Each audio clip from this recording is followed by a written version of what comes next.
Welcome to the deep dive. Today we're getting into something that's honestly pretty confusing sometimes in tech right now. The whole gaming platform scene.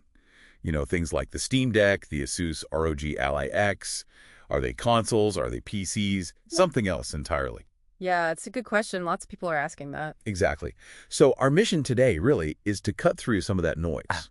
We want to clarify these lines, or maybe where the lines are blurring, and, give you the knowledge to figure out this new world of gaming. Makes sense. We'll unpack why it's getting so mixed up, what it means for, like, game compatibility, performance, even just what we call these things. Okay, so let's dive in. For ages, gaming felt pretty clear-cut, didn't it? Oh, absolutely. You had your console, right? Yeah. Plug it in, play. Simple. Streamline. Living room stuff. Yeah. Or you had your PC. Powerful, but more complex, customizable. A different beast entirely. But now these handhelds arrive, the Steam Deck, the ROG Ally X. Yeah. And they just sort of shake everything up. Well, what's really interesting, I think, is how they try to bridge those worlds.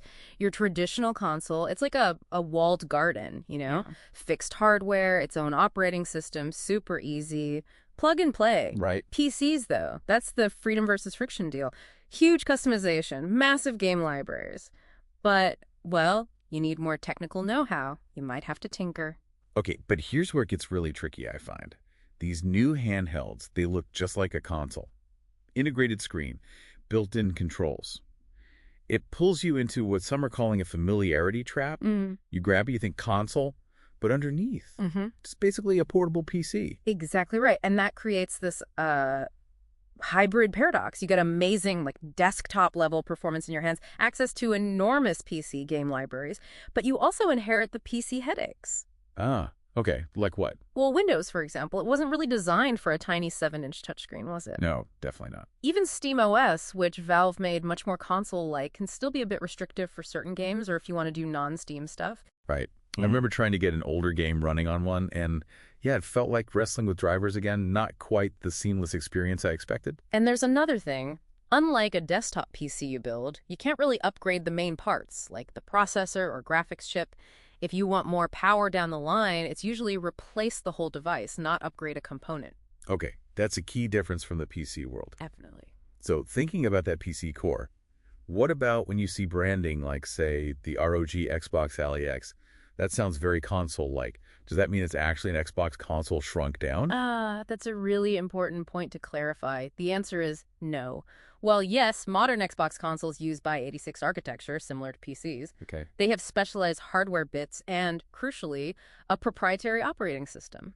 Xbox console games, the ones designed for the Xbox OS, won't just run natively on a standard Windows PC like the Ally. So the Xbox part is marketing. It's smart marketing, absolutely. Microsoft's strategy is more about unifying their ecosystem. They want your game, every screen, one service.